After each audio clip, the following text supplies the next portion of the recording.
If you have not been following the Nate Ament drama and his recruiting this offseason, I'm telling you, folks, you have missed out. And man, Nate Ament is the number one player in this year's freshman class headed to the SEC. We're talking about the number four national player, the number two power forward in this class, and the number one player out of the state of Virginia. And of course, he's going to play for Rick Barnes and the Tennessee Volunteers, the highest ranked prospect ever for the Tennessee Volunteers in program history. Welcome to the Freshman 15 and our first episode of the Freshman 15 as we count down the top 15 prospects, freshmen coming to the SEC this season. The guys that have that chance to be that one and done, if we will, or that next guy headed to the NBA or superstar at some point in this league. These guys with those high level expectations. Maddie, your thoughts on Nate Ament? I mean, like you mentioned, there was so much drama because he was wanted by absolutely everybody. Um, Everybody. we want to switch it to girl world terms. You look at the movie Mean Girls when everybody's talking about the things that they did because Regina George did them. That's Nate Ament. I mean, this kid is phenomenal. Obviously, he I'm was gonna a I'm gonna by the way, before we move on there, I'm gonna say a third of our audience doesn't know what we're talking about right there, but keep going. See that's why I love it because you get to lose people, introduce them to Mean Girls. I don't Keep going. But a McDonald's All-American, obviously only the best of the best get that moniker. So Nate Ament, I mean, he is got some work cut out for him in Tennessee, like we talked about, a complete overhaul of the backcourt. But if you're gonna do it, this is the guy to do it with. Yeah, I think this is a high end prospect here, folks. And let's jump into the scouting report a little bit. Let's start out with that athleticism. One of the best long term prospects in the country, right here. Good positional size for a face up forward over 6'9". He's got an elastic body type, very long frame, long arms. Got a 6'10" wingspan and a fluid mover, y'all. Tremendous natural hands and touch. And the most glaring limitation in his game right now is the lack of strength and sheer force. And if he puts a few pounds on, puts a little bit of muscle on, he's going to be kind of that guy and to fill out that naturally wiry frame of his. And he tends to play a bit upright right now, raising his center of gravity. And he comes up the ranks as someone who's kind of content to blend in this season. But he's starting to show that mentality of being that guy who really, can be the guy, that next big thing guy. And we know that Rick Barnes has talked a little bit about the level of person that he is and the level of player that he is. So there's some high expectations there, and that I can be the guy mentality.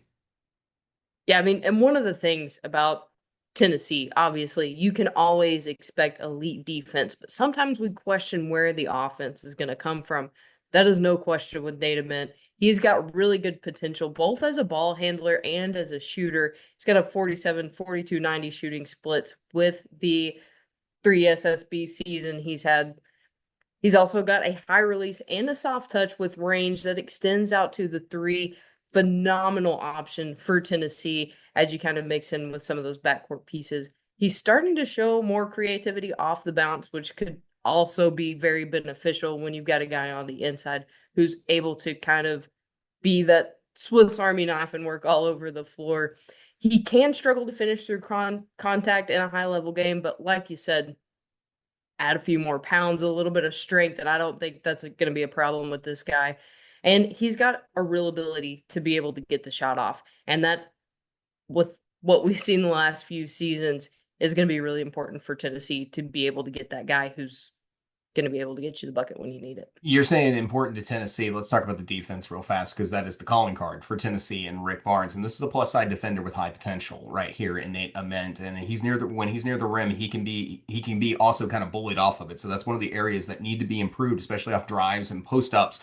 But the frame and the athletic issues also make him struggle as a rebounder as well, and he gets boxed out very easier. These are things that need to get better in Nate Ament's game for him to really rise up on this team. But overall, when you put him on the ball and even off the ball as just a defender, he's pretty good. He's got the game to go out there and he's got the ability to guard. It's going to be the stuff that comes around with a dude his height. He's going to have to learn to play a little bit better of with the more physicality part of the game. Knowing Rick Barnes, that's going to be something that I think they work on a little bit this off season. So Maddie, let's talk about it a little bit more with Nate Ament and like just who he's going to be with Tennessee this year. Um, he should have a pretty large role to play, I would think, when we talk about the fit in here, especially when you look at the depth chart. Like, who's behind him? Mari Evans and Campbell Duncan. Like that, it's really a situation where I don't think Tennessee has the depth chart where they're not going to play a level player of this kind of potential out here. Maury Williams is definitely the better defender, but there's a huge upside with Nate Ament as a player on the floor. Kind of your thoughts there.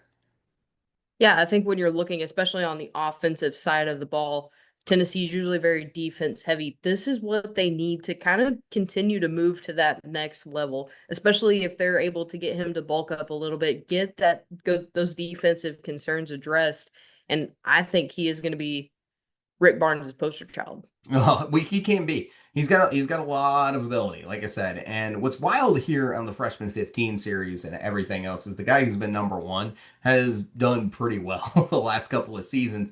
DJ Wagner was, or excuse me, Justin Edwards was number one a couple of years ago. Ended up going one and done there at Kentucky. Kind of, middle of the pack season for him, but immediately was followed up with Trey Johnson last year in our freshman 15 series, and Trey Johnson was a monster. So there's definitely a lot of potential here. Given historic trends, the number one player coming to the SEC has been a force to be reckoned with, and certainly Rick Barnes has got a lot to say about it. He said, when we talk about what this kid can be, he's like, well, everyone is aware just of how special a player Nate is. What really drew us to him throughout the recruiting process was the type of person he is. Nate is a high character, family oriented young man with a tremendous caring support system around him who will mesh with our program from day one. He brings a dynamic skill set to the hardwood, embodying the attitudes of a modern basketball player. And this is a guy, who also has kind of praised Nate Ament like he's going to be the next Kevin Durant. That's coming from the guy who coached Kevin Durant. It's pretty darn high praise. But like I said, we mentioned off the top of it, if you weren't following the drama, like where's Nate Ament going to end up like this offseason? It was crazy. We didn't know. It was like Arkansas, Duke, Tennessee. Who's it gonna be? Really the person that made that impact, and this is now we're just into the fun facts here with this McDonald's All-American. Was not a Tennessee guy.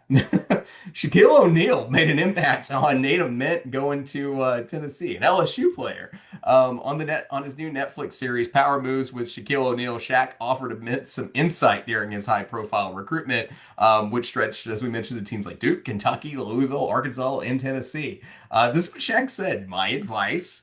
I know you're picking a school. Go to where they need you, not to where they want you. I like Duke, but they've already got a cat that they're high on. You don't want to be the number two. You never want to be number two. You're number one. So here we are, Tennessee's highest rated recruit ever, getting a recruiting boost from Shaq, for an LSU alum here. But honestly, I think what Shaq's saying is right on point. He's going to be the number one guy when it comes to at least that number three position. And his fit with Jacoby Gillespie, his fit with Felix Akpara, his fit with the guys that are going to need to be stars with this Tennessee team really are going to be what moves the ceiling for Tennessee this season and what's anticipated to be a step back year for them. So I do think the growth that we see with Nate Ament is going to be a big part of exactly how high that ceiling will rise. Him, Jacoby Gillespie, Felix Akpara, how those three lead this team will be crucial for this season for the Volunteers. I think that's exactly right, David. I mean, like you mentioned, Tennessee's highest rated recruit ever. He is going to have some major expectations on him, but I think this kid's got what he needs to be able to get the job done. Yep, still a little bit raw, but let's see how high he grows this season and what he can be for this year. So, Tennessee fans, if you have not already, please like and subscribe, and I'm going to give you a couple of reasons why. We're doing a portal episode on Jacoby Gillespie. You need to check that out. Additionally, you're going to have Amari Evans coming up in this freshman 15 series as well. You're going to want to check that out as we break down the tape on him as well. And then finally, we're also going to have your season preview on the way. So please like this video, subscribe to this channel, hang out with us, and join us also for the rest of Slam Dunk Summer Camp, because not only are we talking this guys and Tennessee stuff, we're also talking the Tigers, Arkansas Razorbacks, Kentucky Wildcats, and everybody that Tennessee fans love to hate. So yeah, please, for you guys, like and subscribe and hang out with us as we talk basketball all summer long, get you caught up on some of the new faces coming to the conference for this upcoming season, and we'll catch you guys in the next one. Thanks, guys.